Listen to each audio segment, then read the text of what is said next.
নমস্কার। আপনালোকে জানে আজি আমার করিমগঞ্জ জেলার নতুনকৈ নামকরণ করা হয়েছে। আমার মাননীয় মুখ্যমন্ত্রী ক্যাবিনেট ডিসিশন লই করিমগঞ্জ জেলার নাম শ্রীভূমি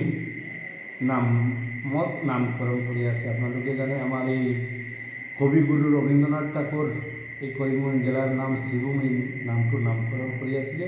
আর দীর্ঘদিনের পরে এটা ডিমান্ড আসলে, দাবি আসলে, বিভিন্ন সংগঠন বিভিন্নভাবে বিভিন্ন সময় এটা ডিমান্ড করিয়াছিলে, কিন্তু কেতিয়া ওই আশাটো আমার স্বপ্নটো পূরণ হওয়া নাই।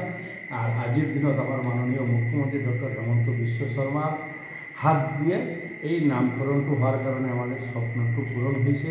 আর আমি মনে করি আমার মাননীয় মুখ্যমন্ত্রী ডক্টর হেমন্ত বিশ্ব শর্মা না থাকিলে, মুখ্যমন্ত্রী না থাকিলে এই যে আমাদের যে স্বপ্ন, আমাদের কবিগুরু রবীন্দ্রনাথ দেওয়া নাম শ্রীভূমি, এই শ্রীভূমি নামটো আমাদের স্বপ্ন পূরণ নহলে কারণ আমার মাননীয় মুখ্যমন্ত্রী হেমন্ত বিশ্ব শর্মা মুখ্যমন্ত্রী থাকার কারণে এটার নাম শ্রীভূমি হয়েছে। এর কারণে আজি পুরা করিমগঞ্জ জেলাকে বিভিন্ন দল সংগঠন, যুবক থেকে ধরে যুবতী সবাই মিলে মাননীয় মুখ্যমন্ত্রীর ধন্যবাদ এবং কৃতজ্ঞতা জানাই আছে। আপনাদেরকে দেখিছে সোশ্যাল মিডিয়া খুলিলে আজি এঠাই যে সবে মিলে মাননীয় মুখ্যমন্ত্রীর ধন্যবাদ এবং কৃতজ্ঞতা।